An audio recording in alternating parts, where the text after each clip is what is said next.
Are you thinking about moving to Iowa and buying a house? Hang on.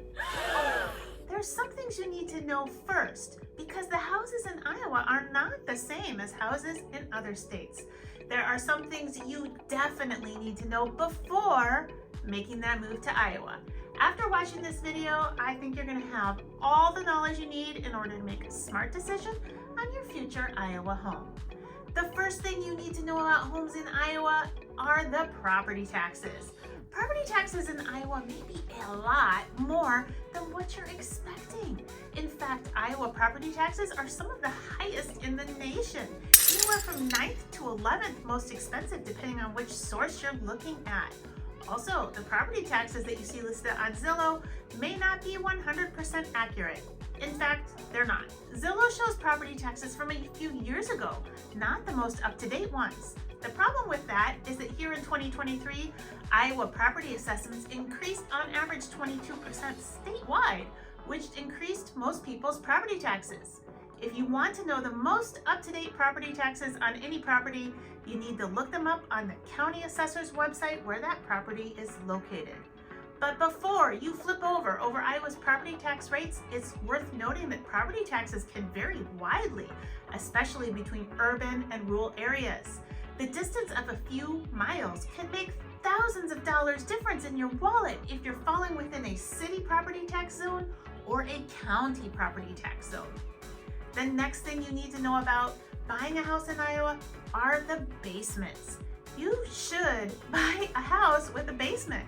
Most houses in Iowa have basements. In fact, 84% of houses in Iowa have basements, so it is an expectation of most buyers that the house is going to have a basement. You'll sometimes run across the odd home built here or there on a slab or with a creepy little crawl space. And maybe if you're moving from somewhere where basements are not the norm, like Texas, California, or Florida, this won't throw you off. But I'm telling you, it should. When you go to sell your house down the road and you don't have a basement, you're going to regret your life choices. Why? Let me tell you. First off, sometimes we get tornadoes and really bad storms, and basements provide the safest place for shelter. Secondly, the winter here, well, it kind of sucks, and you're not going to want to have to scrape the snow and ice off your windshield every single morning. If you don't have a basement and you're storing all your junk at the garage and your car is parked out in the driveway, again, you'll be regretting your life choices. Okay, this is a subsection about basements. They are not all the same. So let's break it out into categories. First off, some are finished, some are not. The finished basements will be livable. What do you do down there? Well, there's probably going to be a bedroom or two, maybe a bathroom, a family room space, possibly an unfinished room for storage, as well as your home's mechanicals, the furnace and the water heater. Below grade square footage, if it's finished, counts in the overall square footage of your house. But below grade square footage is not as valuable on a price per square foot average as above grade. So before you go off spouting about the price per square foot and the overall price that the house is worth, know that some adjustments need to be made. Furthermore, not all basements are created equally. There's walkout basements, which are usually considered to be the most desirable. A walkout basement means there's a door that walks out directly into the backyard, and it has full-size windows on one side of the basement that are totally above ground, which makes the basement feel just as light and bright as an above-grade room. There's also garden-level basements, which mean the windows on one side are still full-sized and completely above ground, but there's no door that leads out. These basements are pretty light and bright. Another type of basement has an egress window, which would allow you to climb out the window in an emergency. They look out and up, and these basements do not have doors to the outside. Basements with only egress windows tend to be much dimmer. They don't let in a lot of light, and the view out of those egress windows is not so good. You're looking into a window well. If a basement is unfinished, especially in older homes, sometimes I'll encounter buyers who say, oh, we're just planning to finish it off and we'll add a bunch of square footage and increase the equity in our house. Maybe not. Some old houses have just stacked stone foundations or cinder block foundations, and those are notoriously not dry. In fact, up until the 1960s or so, there was really no expectation that a basement would be dry all the time. It's pretty normal in these older homes to have water issues in the basement during heavy rains or during periods of prolonged and elevated ground moisture.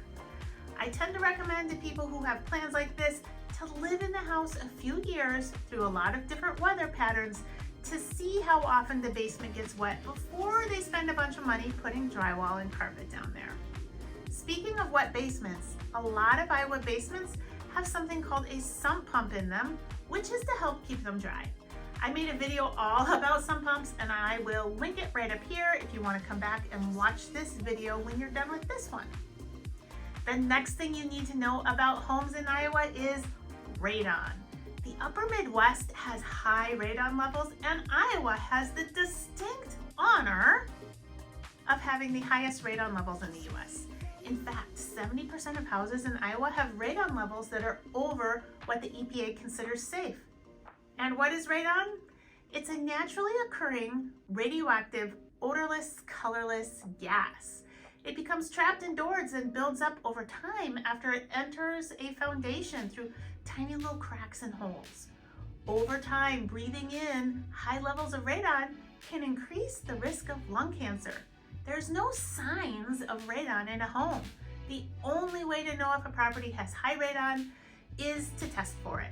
I always recommend buyers test for radon during their home inspection contingency period. If a property comes back with an average radon level over 4 picocuries per liter, the levels can be brought down to what is considered the safe zone through the installation of a radon mitigation system. The cost for that will probably vary depending on where you're located, but here where I work in the Iowa City area, the average cost to mitigate radon is usually in that $1,600 to $2,000 range. The next thing you need to know about houses in Iowa has to do with flooring. A lot of people from other states prefer flooring like tile, and they want to put it everywhere. But that's weird. Don't do that here. Now, don't get me wrong. Tile in some areas, like your entryways, your bathrooms, your laundry room, that's fine. But you are not going to want tile throughout your home, especially not as the main flooring in the basement. Tile will feel too cold, especially during our winters. You're going to feel chilled all the time in those tiled rooms unless it's heated. Even though tile is more expensive, it's going to be harder to resell your house if you have tile everywhere. Most buyers in Iowa prefer hardwood or LVP, which stands for luxury vinyl plank, in common space areas like kitchens and living rooms. Bedrooms are often carpeted, which helps keep them quieter and feeling warmer during the winter. The next thing you need to know about buying a home in Iowa is pools. If you find a home in Iowa with an in-ground pool and you're feeling all excited about it, I would caution you to just pause and think about it. It is debatable as to if pools actually add any real value to a property here. Many people don't want them. If you're coming from a warm climate, I know this is shocking, but trust me, because of Iowa's climate, there's really only 3 months out of the year that you can use a pool if it's not heated, June, July, and August.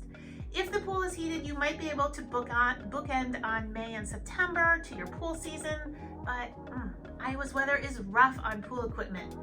You're going to need to shut the pool down properly before it freezes so you don't damage your equipment. Aside from the weather, people don't like pools because of the cost of taking care of them.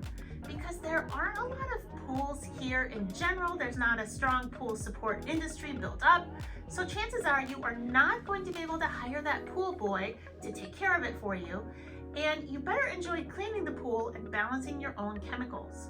If you buy a house and you want to put a pool in, well, that's your prerogative, but don't expect to get anywhere near the cost back when you sell. The next thing you're going to need to know about buying a home in Iowa has to do with siding. You're going to see a lot of homes with wood siding, vinyl siding, cement board, and brick homes. A lot of homes here have vinyl siding, which is appealing because it is very affordable and low maintenance, but it's also hard to avoid if you don't like it. I mean, vinyl siding is everywhere. just know that a humdinger of a hailstorm is going to trash that siding, and you'll be looking at a nice-sized insurance claim if you have to have it replaced. You may be used to stucco homes if you're coming from one of the southwestern states.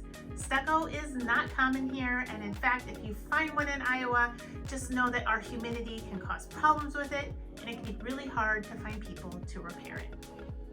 The next thing you need to know about homes in Iowa has to do with appliances. In some areas of the country, it's normal to take your kitchen appliances, especially your refrigerators, with you when you move. That is totally weird here in Iowa. 99.9% of the time, the house you're buying is going to come with all of the kitchen appliances. Washers and dryers are a little bit more hit and miss as to if they convey with, which is just fancy real estate language for staying with the property. So before you pay to haul those kitchen appliances across the country to your new Iowa home, make sure you are clear on what appliances are conveying with the property. Another thing you need to know about with Iowa homes has to do with public school districts. The home you are considering is going to fall within an attendance zone for certain schools. Do not assume you're going to be able to send your child to another school if you don't like the one that your address is assigned to for whatever reason. Yes, Iowa has unrestricted open enrollment, which means parents can choose to send their child to any public school in Iowa, regardless of where they live. But that is going to be restricted by school district based upon things like voluntary enrollment periods, classroom space, and transportation. If you are determined to have your child attend a specific school, it is best to shop for homes only within that school's attendance zone. What are some of the topics you'd like me to do a video on? I do take viewer requests into consideration, and I love to hear from you guys. Check out the links down below in the description so that you can find my free Iowa City relocation guide, home buyer guide, and home seller guide. Also, you'll find all my contact information if you'd like to reach out to me.